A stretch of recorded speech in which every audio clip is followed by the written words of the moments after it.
আসসালামু আলাইকুম। এখন শুনবেন সংবাদ শিরোনাম।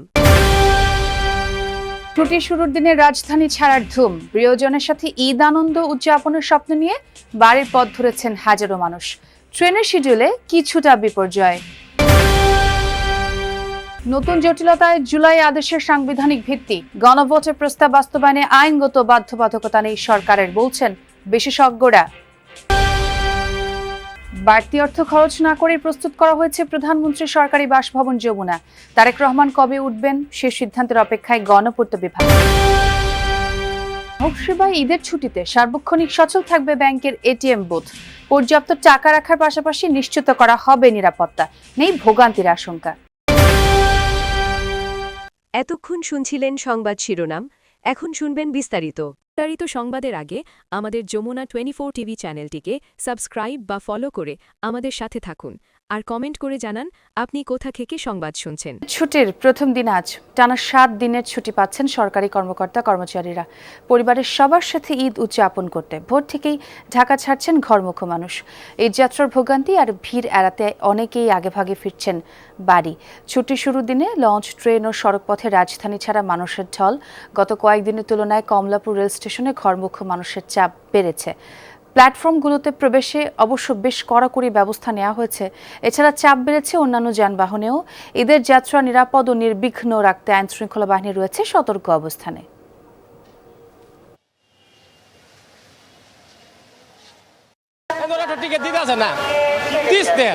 জাম মানে ভিড় চাপ, মানে টিকিট তাও স্ট্যান্ডিং এ পাইছি একটা।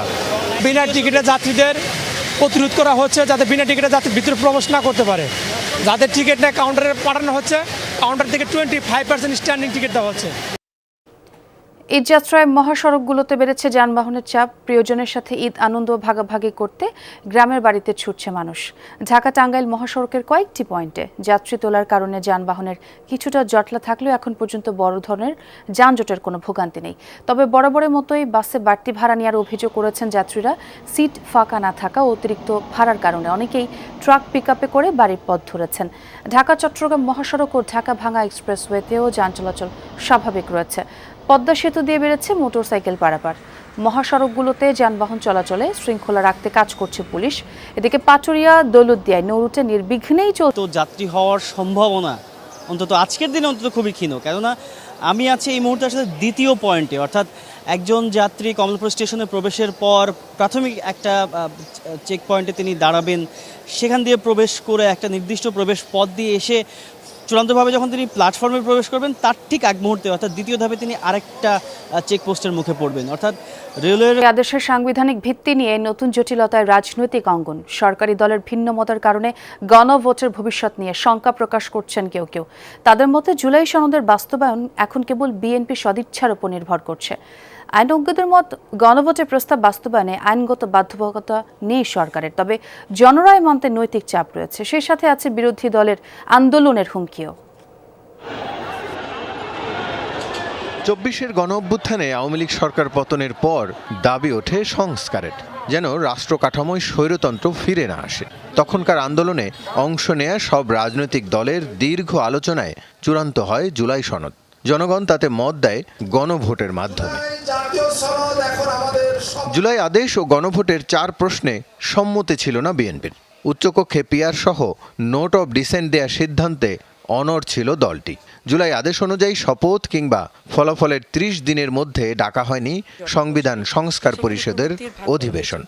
বিএনপি গণভোটের পক্ষে ছিল, বিএনপি সনদে স্বাক্ষর করছে, বিএনপি গণভোটে হ্যাঁ ভোট চাইছে এবং বিএনপি এখন এসে বলতেছে যে এটা সংবিধানে নাই, সেই জন্য এটা আমরা করতে পারতেছি না।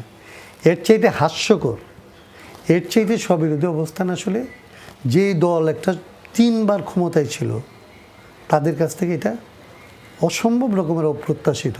জনগণের রায় সর্বোচ্চ সিদ্ধান্ত ধরা হলেও বাস্তবায়নের বাধ্যবাধকতা নিয়ে ভিন্ন মত আইনজ্ঞদের।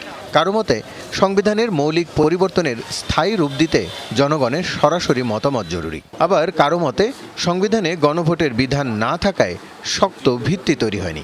সংস্কার পরিষদের প্রয়োজনীয়তাও দেখছেন না তারা। এটা আপনি গণভোট করলেন, গণভোট করলে মানে রায় আসলো যে আমাদের নেক্সট নির্বাচন 20 বছর পরে হবে। তো এটা তো সংবিধান পরিপন্থী। অতএব এই বাড়তি অর্থ খরচ না করে অপচয় কমিয়ে প্রস্তুত করা হয়েছে প্রধানমন্ত্রীর সরকারি বাসভবন যমুনা। এর মধ্যে প্রধানমন্ত্রী তারেক রহমান কয়েকটি কর্মসূচি এখানে পালন করলেও বসবাসের জন্য কবে যমুনায় উঠবেন তা জানাননি। গণপূর্তে প্রধান প্রকৌশলী জানিয়েছেন যমুনা প্রস্তুত। প্রধানমন্ত্রীর নির্দেশনা অনুযায়ী বাহুল্য খরচ না করেই প্রয়োজনীয় সংস্কার করা হয়েছে। অন্যদিকে ঈদের পরপরই প্রধান বিরোধী দলীয় নেতা ও মন্ত্রীরা তাদের জন্য প্রস্তুত বাসভবনে উঠতে পারবেন বলে জানিয়েছে গণপূর্ত বিভাগ। রাজীব আহমেদের রিপোর্ট। প্রধানমন্ত্রীর বাসভবন, গণভবন, এখন জুলাই জাদুঘর। বিকল্প হিসাবে আছে মিন্টু রোডের রাষ্ট্রীয় অতিথি ভবন যমুনা, যেখানে ছিলেন প্রধান উপদেষ্টা ডক্টর মোহাম্মদ ইউনূস। জাতীয় নির্বাচনের পর 28 ফেব্রুয়ারি যমুনা ছেড়েছেন তিনি।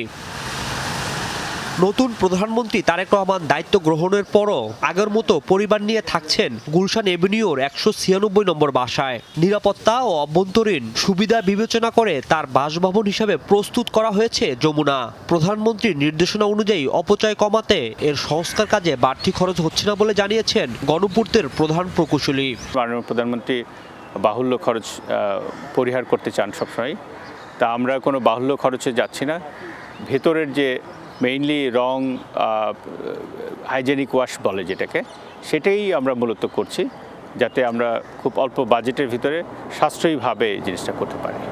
তবে প্রধানমন্ত্রী সীমিত ব্যাংকিং বন্ধ থাকায় ঈদের ছুটিতে এটিএম এ লেনদেন বাড়ে কয়েক গুণ বেশি। তাই এই সময় প্রতিটি বুথে পর্যাপ্ত টাকা রাখার পাশাপাশি নিরাপত্তা নিশ্চিত করার নির্দেশনা দিয়েছে বাংলাদেশ ব্যাংক। ব্যাংকাররা বলছেন, গ্রাহক সেবা নিশ্চিতে সব ধরনের উদ্যোগ নিয়েছেন তারা। ছুটির সময়ে কেন্দ্রীয়ভাবে 24 ঘন্টায় পর্যবেক্ষণ করা হবে প্রতিটি বুথ।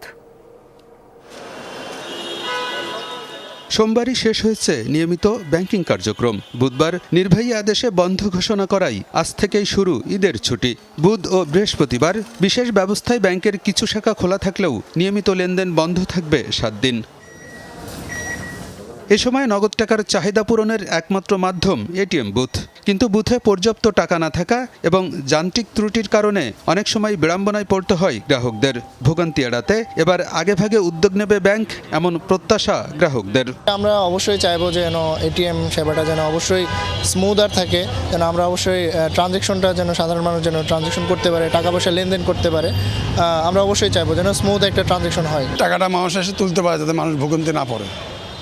এটা আমরা জনগণের কাছে চাই এবং প্লাস ব্যাংক কর্তৃপক্ষের কাছে আমাদের একটা দাবি। এটিএমে পর্যাপ্ত পরিমাণ টাকা থাকা দরকার এবং নেটওয়ার্কের একটা সমস্যা থাকে, এটা যেন না থাকে। এই দুইটা জিনিস থাকলে আমার মনে হয় খুব ভালো হয়। গ্রাহক সেবার বিষয়টি মাথায় রেখে ঈদের ছুটিতে এটিএম বুথ সার্বক্ষণিক সচল রাখার